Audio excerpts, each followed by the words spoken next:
¿Alguna vez alguien se ha preguntado por qué una Biblia católica tiene más libros en el Antiguo Testamento que una Biblia protestante? Parece una pregunta, no sé, de trivia, pero no lo es para nada.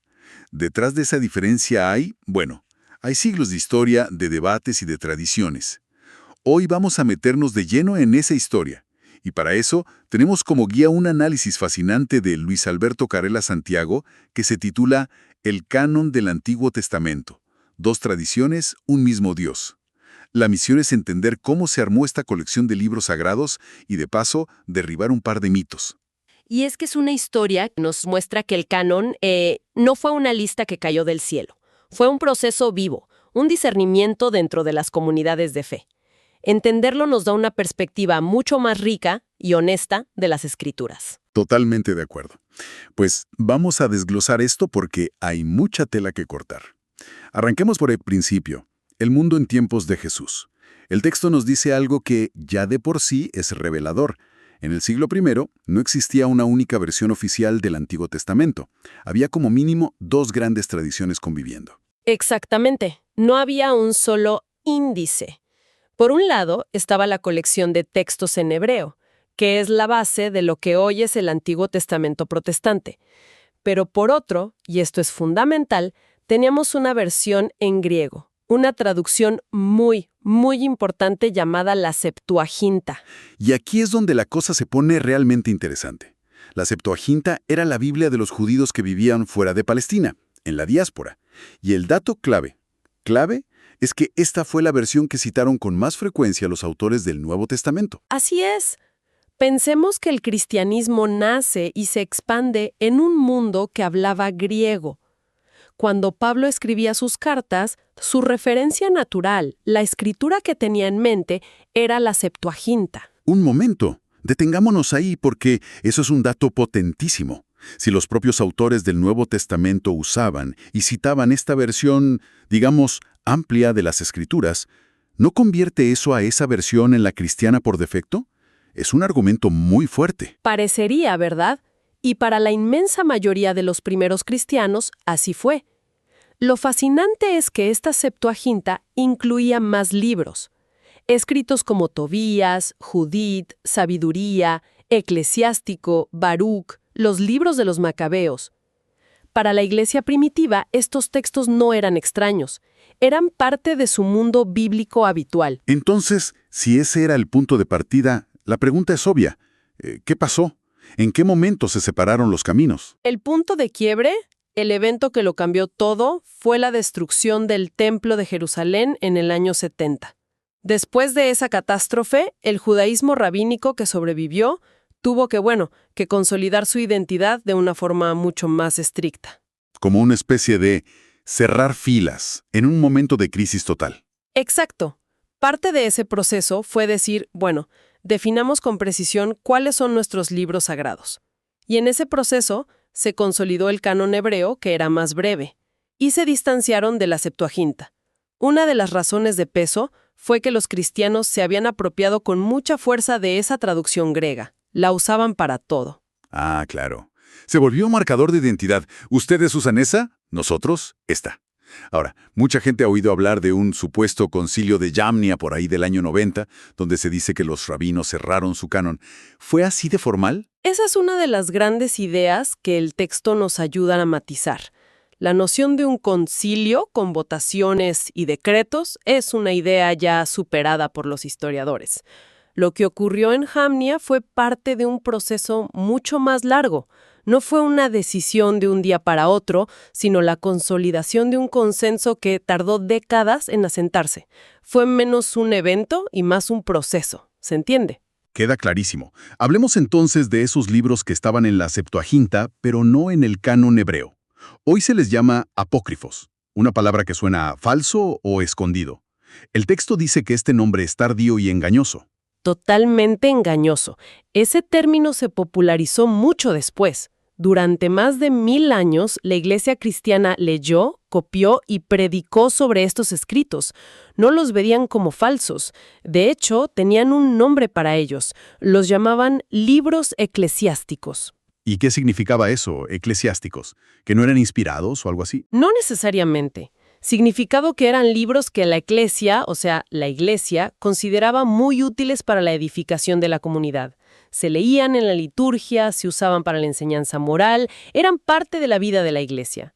Ahora bien, es cierto que no siempre se les ponía al mismo nivel que, no sé, el Génesis a la hora de establecer una doctrina. O sea que había matices. No era un simple dentro o fuera. Exacto. Y aquí vemos que la Iglesia antigua convivió con una diversidad de opiniones, sin que eso generara una crisis. El caso más famoso es el de San Jerónimo, el que tradujo la Biblia al latín, la Vulgata. Él prefería el canon hebreo más breve, pero al mismo tiempo, su contemporáneo, el gran San Agustín, les daba una autoridad canónica plena. ¿Y cómo resolvieron esa diferencia? Es que no la resolvieron, simplemente convivieron con ella. Es irónico, porque Jerónimo, que prefería el canon corto, terminó incluyendo estos libros en su traducción por petición del Papa y por la costumbre de la Iglesia. Y esa Vulgata se convirtió en la Biblia estándar de Occidente por 1000 años. La historia tiene estas vueltas. Parece que la Iglesia vivió con esa flexibilidad durante siglos. ¿Qué fue lo que finalmente rompió esa calma e hizo que todo el mundo tuviera que tomar partido? Supongo que tenemos que saltar hasta la Reforma. Sin duda. La Reforma Protestante fue el catalizador, pero aquí viene otra de las grandes sorpresas. La idea común es que Martín Lutero agarró la Biblia, le arrancó 7 libros y listo. Y eso no fue para nada lo que ocurrió. Ah, ¿no? ¿Qué hizo entonces? Lutero tradujo la Biblia al alemán y los incluyó a todos. Eso sí, los agrupó en una sección separada, entre el Antiguo y el Nuevo Testamento, con un prólogo que decía algo como apócrifos. Libros que no son iguales a la Sagrada Escritura, pero son útiles y buenos para leer. Su postura era en esencia la misma de Jerónimo.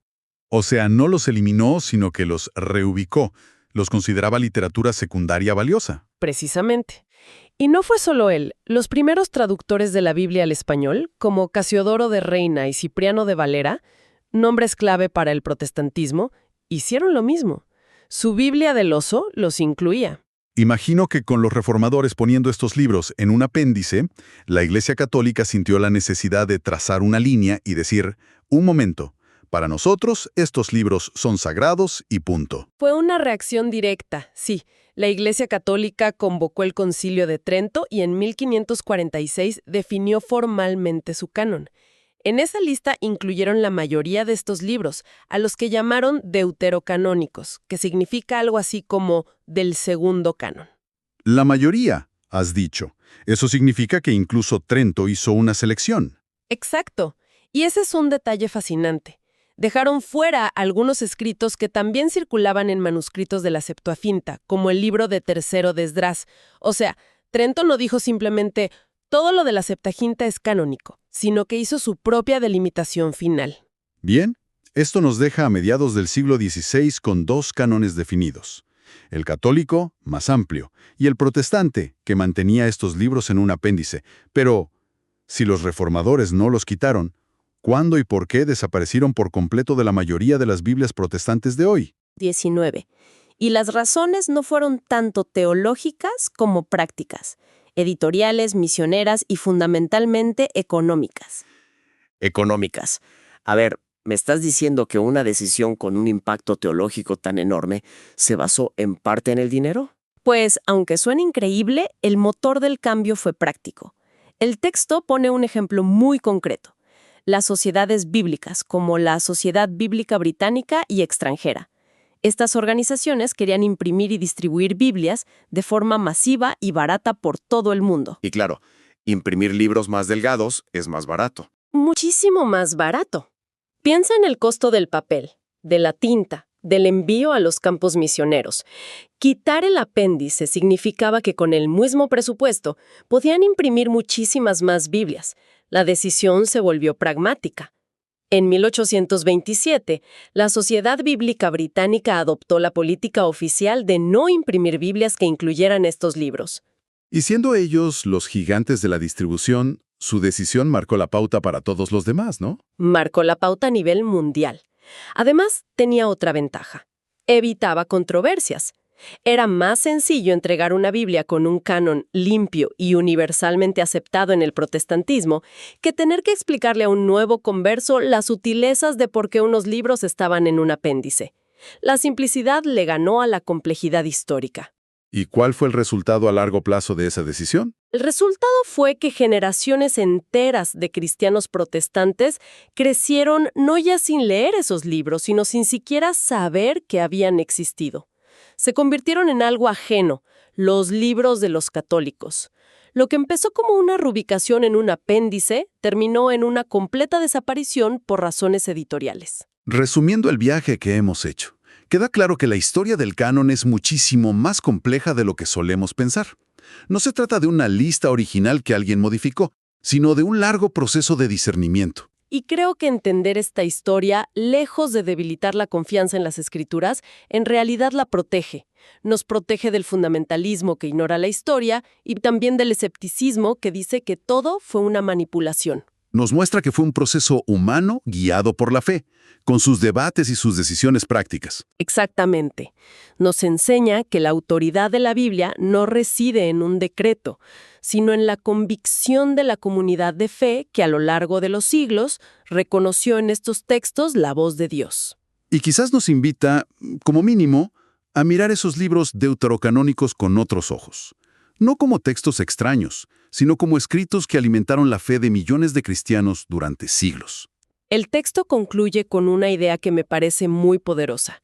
Quizás una de las lecciones más importantes es que Dios no solo inspira textos, sino que también guía a las comunidades que los reciben, los leen y los viven a lo largo del tiempo. El proceso mismo es parte de la historia de la revelación.